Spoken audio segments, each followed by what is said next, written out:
አሁን የኛ ሀገር ሐሳቦች ትጥቅ እንደታጠቁ ናቸው ሰዎቹ ብቻ አይደለም የታጠቁት ሐሳቦቻችንም ታጣቂዎች ናቸው አሁን ሀገራዊ ምክክሩ እግዚአብሔር ፈቅዶ ቢሳካና ብንነጋገር ደግሞ ብዙ ዛሬ ማናስባቸው አስደንጋጭ ሐሳቦች ወደ መድረክ ሊመጡ ይችላል ይሄም ይምጣ ይሄንንም እንያዝና አቻችለና አጣጥመን መሄድ የምንችልበት እድል አለ ጠባብ የሚባል ህዝብ የለም ትምክተኛ የሚባል ህዝብ የለም አንድን አሳሰብ ለአንድ ህዝብ መስጠት አንችልም ካልተወሻሸን በስተቀር በሰዓቱ እንደሱ አይነቱ ጁንታነት ማለት ለአንድ ብሔር የተሰጠ አልነበረም ወይ አይደለም እንደዛ አመለካከት የነበራቸው ሰዎች ከሆኑ ስተት ነው እዚህ መጽሐፍም ላይ እኔ በግልጽ የትግራይ ህዝብ አንድ ጉዳይ ነው የትግራይ ህዝብ እኮ ብዙ አይነት የርዕዮተ ዓለም አመለካከት የሃይማኖት አመለካከት የጾታ ልዩነት ስለ አገርና ስለ ታሪክ ያለው አመለካከት የተለያየ ስለ ዓለም ያለው አመለካከት የተለያየ አንድ ፓርቲ ብቻ ሊወክለው የሚችል አይደለም አንድ ፓርቲ አንድ ወጥ አንድ ምን ሊሆንበት የሚችልበት እንደ ኮካኮላ ጠርሙስ የተመረተ ማህበረሰብ እኮ አይደለም ያ ሁሉ የትርክት ዳ የህወሓት ከሆነ ይሄን ህገ መንግስት ዛሬም አንደራደርበትም እያሉ ነው እንዴት ህገ መንግስቱ የምን ውጤት ነው ህገ መንግስቱ በፊት ትርክቱ ነው የተፈጠረው ይሄ ትርክት ከ66 አብዮት ጀምሮ የመጣ ትርክት ነው ህገ መንግስቱ የሱ ውጤት ነው እንጂ ትርክቱ የህገ መንግስቱ ውጤት አይደለም ትርክቱን ካልቀየርነው ህገ መንግስቱ ልንቀይረው አንችልም መጀመሪያ ህገ መንግስቱ እኮ አሳሰባችን ተነጋግረን የተግባባን በወቅቱ የነበሩት ኃይሎች የተግባቡባቸውን ጻፉት እንጂ ከጻፉት ወላ አይደለም የተግባቡት መጀመሪያ በህገ መንግስቱ ላይ አሁን ህገ መንግስቱን ዛሬውኑ ቀዳደን በሐሳብ በባዶ ላይ ልንነጋገር እንችል ይሄን ህገ መንግስት ከማሻሻላችን በፊት ይሄ ህገ መንግስት አምጥቶታል የሚባሉት ጉዳዮች ላይ ይሄ ህገ መንግስት መጀመሪያ ተመስርቶታል የሚባልበት ትርክት ላይ መነጋገር መቻል አለብን እኔ ድንገት የሚፈጠር ህገ መንግስት ዘላቂ አይሆንም ከሚሉት ወገን ነኝ ሀገራዊ ምክክር ወይም ሌሎች ጉዳዮችን አድርገን ቁጭልን በነዛ አላባው ያለ መጀመሪያ እንነጋገርና የሆነ ደረጃ ስንደርስ ህገ መንግስት መጻፍ እኮ የባለሙያዎች ጉዳይ ነው ይሄንን በዚህ መልኩ ለህገ መንግስት እንዲሆን አድርጋችሁ ጻፉት የምንላቸው ነው ህገ መንግስት መጻፍ ጉዳዩ ከጽሁፉ አይደለም ጉዳዩ ህገ መንግስቱ ከተመሰረተበት አስተሳሰቡ ነው አስተሳሰቡ ላይ እንነጋገር እኔ እንደውም ከለውጡ በኋላ አንድ ያየው ጥሩ ነገር ምንድነው ህገ መንግስቱ መሻሻል አለበት መሻሻል የለበትም የሚል ክርክር መነሳቱ ነው አንዱ እዛ በኋላ ደግሞ ህገ መንግስቱ መሻሻል እንዳለበት የሚጠቅሱና ህገ መንግስቱ ነገር ሊሻሻል እንደሚገባው የሚያነሱ የገዢው ፓርቲ አባላት መኖራቸው ነው ሁለተኛው ትልቁ ነገር ስለዚህ ምን ማለት ነው ህገ መንግስቱ መሻሻሉ አይቀር ብድግ ብለህ ግን ዛሬ በቃ ከዛሬ ጀምሮ ህገ መንግስቱ ቀርቷል አይደል ከዛስ ህገ መንግስት የለህም በምንድነው የምትዳኘው ልክ እኮ አንድ ዛፍ ከመቆረጣችን በፊት ዛፍ እንትከል እንደምንለው አንድ ህገ መንግስት ከማፍረሳችን በፊት ለዛ ለምናፈርሰው የምናፈርስበት ምክንያት ላይ እንነጋገር ያለፈው እኛ ሳንሳተፍበት ነው ይሄ የሆነው የሚሉ ኃይሎች አሉ አይ ብንሳተፍበትም በበቂ ሳንሳተፍ ተገፋን የሚሉም ኃይሎች አሉ ቁጭ ብለህ በነገሮቹ ላይ በህገ መንግስቱ ላይ አይደለም መነጋገር አለብን ብለው ህገ መንግስቱ አላባውያን ቦርድ ለምሳሌ ኢትዮጵያ ምን አይነት አስተዳደር ነው የሚያስፈልጋል እሱ ላይ እንነጋገርና ስንግባባ ህገ መንግስት እናድርገው የኢትዮጵያ ስለ ኢትዮጵያ የምንገልጸው ምንድነው እኛ የኢትዮጵያ ብሔር ብሔረሰቦች ይላል ይሄን ማይቀበሉ እሺ ምን ብለን እንግለጸው መጀመሪያ እሱ ላይ እንግባባና እሱን የህገ መንግስቱ መግቢያ እናድርገው ከዛ በኋላም ደግሞ ስለ ዜግነትና ስለ ግለሰብና ስለ ቡድን መብቶች እናነሳቸዋለን እሱ ጋር ስንግባባ የህገ መንግስቱ አንቀጽ እናደርገዋለን ሌሎች እንደዚህ አይነት አሉ ሰንደቅ ዓላማ ላይ እንከራከራለን ለምሳሌ ስንግባባ አንቀጽ እናደርገዋለን ከአንቀጹ ከጀመርን ሳንግባባ ነው ወደ ጠብ የምንሄደው መጀመሪያ አላባውያኑ ላይ እንግባባ እንደውም እኔ ባለፉት 5 ዓመታት ያገኘነው ፋታ በተለያየ አካባቢ ለመነጋገር ለመወያየት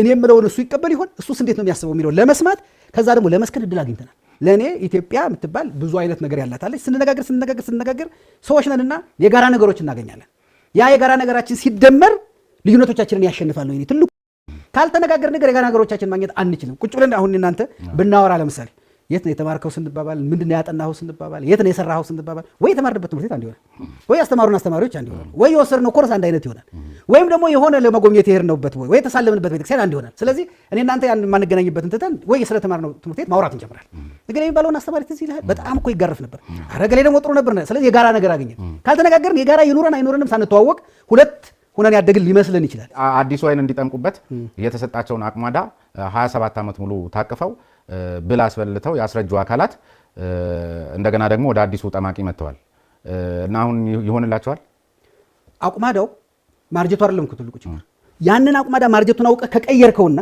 አዲሱ ወይን ጠጅ አምጥተህ በአዲሱ አቅማዳ እስካደረከው ድረስ ሁለቱም ተጣጥመው ይሄዳሉ 66 ትውልድ ያመጣው ከዛ በፊት የመጣውን ትርክት እሱን እናቁመው በቃ አሁን አዲስ ሀልዮት ኢትዮጵያ የምትመራበት አዲስ ሀልዮት ለማምጣት ከፈለግን እዛ አቁማዳ ውስጥ ልንከተው አንችልም እሱን አቁማዳ ይዛችሁ የምትንገታገቱም ሰዎች ካላችሁ ተውት አያስኬድም አቁማዳው የሚፈሳል ጠጁም ስለሚፈስ ስለዚህ አዲስ ትርክት አዲስ መንገድ አዲስ ሐሳብ ያስፈልገናል አሁን ኢትዮጵያን እናበልጽግ ወይ ኢትዮጵያን ከዚህ ከድህነት እናውጣ ብለን ባሮጌው አቁማዳ እቺን ኢትዮጵያ ልንከታት ስለማንችል የአዲስ አቁማዳ ይዘው የመጡትንም ለማበረታታት አሮጌ አቁማዳ ያለን የሚሉትንም ለመገሰጽ ነው ግን ትርክት መንገዱ ከሆነ አሁን ግራ የሚገባን ነገር መቼም በአንዲት ዴሞክራሲያዊት ሀገር ውስጥ ሁሉ ጊዜ በየ5 ዓመቱ የሚደረግ ምርጫ አለ ስለዚህ ማን ነው ዘላቂ መሆኑ አይታወቅም በምርጫ ስለሚወሰን እና በአመለካከትና ሪዮቱ በተቀየረ ቁጥር ትርክቱም ይቀየራል ከተባለ በምርጫ የተለያዩ ፓርቲዎች ባሸነፉ ቁጥር ስንቀያየር ልንከርም ነው ወይ?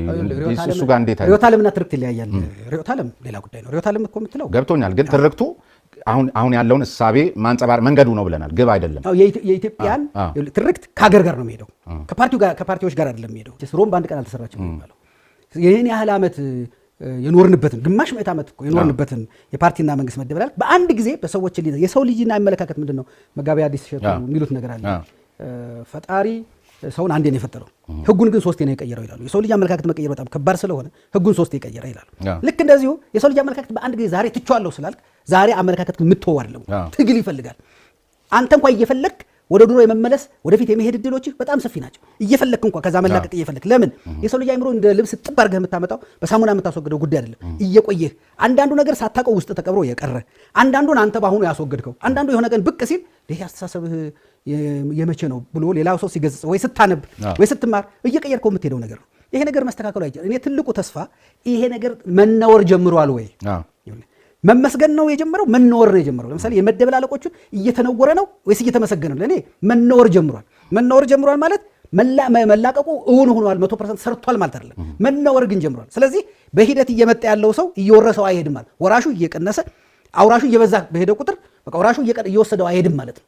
ወራሹ ከዚህ ነፃ እየሆነ ይሄዳል። መነወሩ ካልጀመረ ግን ወራሹ እየባሰበት ይሄዳል፣ ከለማበት የተጋባበት ስለሚበስ ማለት ነው። ለእኔ አንዱ ትልቁ ነገር እሱ ነው። ከዛ በተጨማሪ ቅድም እንዳልከው ሌላው ሲመጣስ እንደኔ እንዳንተ ያለን አገር ምንል ሌሎችም በፓርቲውም ውስጥ የሆኑ ከፓርቲውም ውጭ የሆኑ ሰዎች መስራት ያለብን አገር ትርክት እንዲኖራት፣ ፓርቲዎች ይቀበሉትም አይቀበሉትም አገር ግን ትርክት እንዲኖራትና እንደውም ፓርቲዎችም ከትርክት አንጻር እንድንሞግታቸው ይሄንን የኢትዮጵያን እሴት ይሄን ኢትዮጵያዊ የቆመችበትን ነገር እናንተ እንዴት ልታደርጉት ነው ብለን የምንሞግታቸው ፓርቲዎች እንዲመጡ ነው መታገል መቻል ያለብን።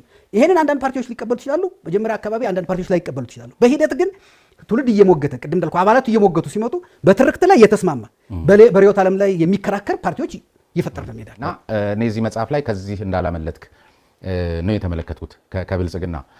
ከዚያ ባሻገር ደግሞ ምናልባት እንግዲህ አንተ በመግቢያም በመደምደሚያም ህዝብ እንዲቀየርበት ሀገሪቷ እንድትከብርበት እንድትበለጽግበት ብለህ ነው ያሰብከው። ምርቃቱ እጅግ የገዘፈ ነበር። ሚዲያ ሙሉ ቀጥታ የአየር ስርጭት ተሰጥቶታል። ክቡር ጠቅላይ ሚኒስትሩና የብልጽግና ፓርቲ ፕሬዚዳንት ናቸው የክብር እንግዳው። ይሄ ሲመለከት በቃ በፓርቲው ተጽዕኖ ስር ነህ። ህዝብን እንደ ህዝብ ሀገርን ለመገንባት ለማስተማር ሳይሆን ለብልጽግና ለማቀንቀን ነው በሚል ስሜቱ እንዲቀዘቅዝ አያደርግም ወይ? በዚህ ደረጃ የሆነ ነገር የሚል ነገር ከዚህም ሰውዬ ምሳሌ አይ እኔ ለብልጽግና ማቀንቀን እንኳን ነውር አይደለም እያልኩ አይደለም፣ አሁን መጥፎም አይደለም። ግን እኔ አላደረኩትም። እሱን የጠቅላይ ሚኒስትሩ መገኘት የሌሎችም መገኘት አንደኛ አብሬያቸው ነው የምሰራው። ከእሳቸው ጋር ላለፉት 5 ዓመታት በተለያዩ ጉዳዮች አብረን ሰርተናል። ከሌሎቹም በወቅቱ ከጠራኋቸውም ሰዎች ጋር በተለያየ ጉዳይ አብረን ሰርተናል። ስለዚህ እነዚህ ሰዎች በዛ ቦታ ላይ መገኘታቸው የሚገርም ወይም ሰበር ዜና የሚሆን ጉዳይ አይደለም። ከዛ በተጨማሪ ደግሞ እንደገና ይሄ ሀሳብ እሳቸውም የዛን ጊዜ እንደተናገሩት የአንድን ወገን ለማስደሰትና አንዱን ወገን ለማስከፋት የተደረገ አይደለም። እኔ ያሰብኩትን ለኢትዮጵያ የተሻለ ይሆናል ብዬ የገመትኩትን የሚሆን ነው። ሰዎች ይሄ ሰው እዚህ ተጽዕኖ ውስጥ ገብቷል አልገባም የሚለውን ለማየት የተሻለው መንገድ የጻፍኩትን መመርመር ነው። እሳቸውም እንዳሉት አንድ ሰው 100% ከሆነ ተጽዕኖ ውስጥ 100 ነፃ ነኝ ቢል ራሱን ይዋሻል። አትችልም። አንተም ቢሆን ያደክበት ማህበረሰብ፣ የምትከተለው እምነት፣ የምትውላቸው ሰዎች፣ ዛሬና ትናንት እየሰማኸው ያደግከው መረጃ ተጽዕኖ አለበት። የምታደርገው ነገር ምንድነው? እሱ ተጽዕኖ በምሰራቸው ስራዎች ውስጥ እንዳይመጣ ትግል ነው የምታደርገው። 100% ተላቀሃል አልተላቀቅም ስራህ ነው የሚወስነው። ቁጭ ብሎ ይሄን የሚመረምር ሰው ያይና መረጃዎችን ይሰበስብና ራሱ የመመርመሪያ የተለያዩ ሳይንሳዊ መንገዶች ይላሉ። እሱን ያይልና ይሄ ሰው በዚህን ያህል መጠን ከተጽዕኖ ተላቋል፣ በዚህን ያህል መጠን ተጽዕኖ አለበት ነው ሊል የሚገባው።